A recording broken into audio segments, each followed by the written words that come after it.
নমস্কার বন্ধুরা, SM. Coin school Bengali চ্যানেলে সকল দর্শক বন্ধুকে জানাই স্বাগত। আজকে একটি কপার নিকেলের 50 পয়সা নিয়ে আলোচনা করব।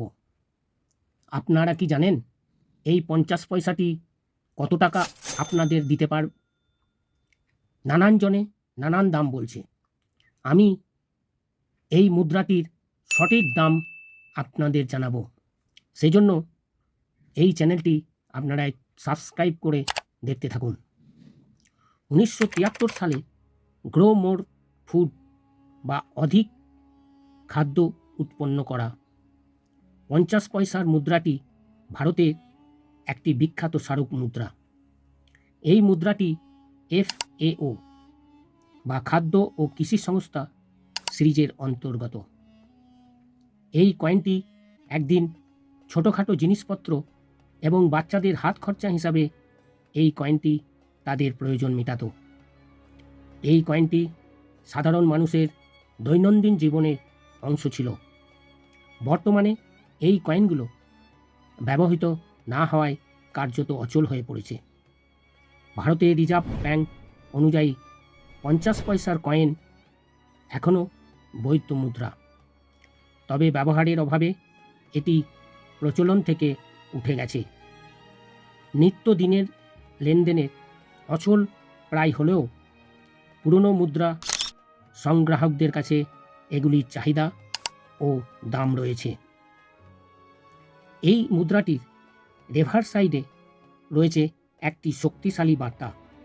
দেখুন, রেভার সাইড অর্থাৎ পেছনের দিকে মাঝখানে গমের শীষ, দুদিকে গমের শীষ দিয়ে ঘেরা একটি শিল্ড, যার মাঝে হিন্দিতে লেখা অধিক অন্ন উগাও এবং ইংরাজিতে গ্রো মোর ফুড লেখা আছে।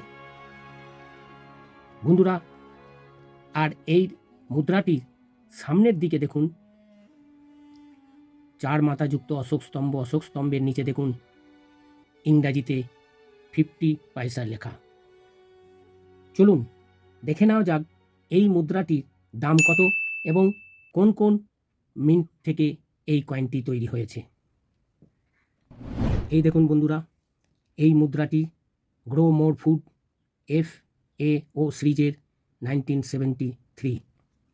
কয়েনটির সামনে এবং পেছনের দিকে এই দেখুন, এই কয়েনটির ইয়ার হচ্ছে 1973, মেটাল হচ্ছে কপার নিকেলের, ওজন হচ্ছে 5 গ্রাম, সাইজ 24 mm, শেপ সার্কুলার। এই কয়েনটি বোম্বে আর কলকাতা এই দুটো মিন্ট থেকেই তৈরি হয়েছে।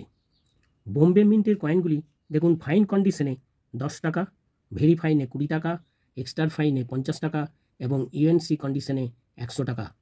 এটি কমন ক্যাটাগরির। কলকাতা মিন্টের কয়েনগুলিও ফাইন কন্ডিশনে 10 টাকা, ভেরি ফাইনে 20 টাকা, এক্সট্রা ফাইনে 75 টাকা এবং UNC কন্ডিশনে 125 টাকা। এটাও কমন ক্যাটাগরির। বন্ধুরা, দেখলেন কয়েন বইয়ের মাধ্যমে কোন কোন মিন্টের কয়েনের দাম কত। এই কয়েনটি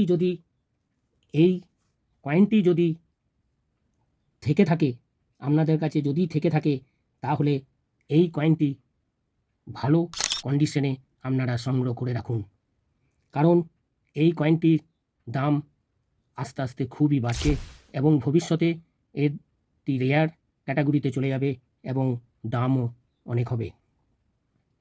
তাই ভবিষ্যতের জন্য এটি রেখে দিলেই ভালো হয়। আজ এইটুকুই। চ্যানেলটি সাবস্ক্রাইব, লাইক করুন ও বন্ধু বান্ধব আত্মীয় স্বজনদের মধ্যে এটি অবশ্যই শেয়ার করে দিন। নমস্কার।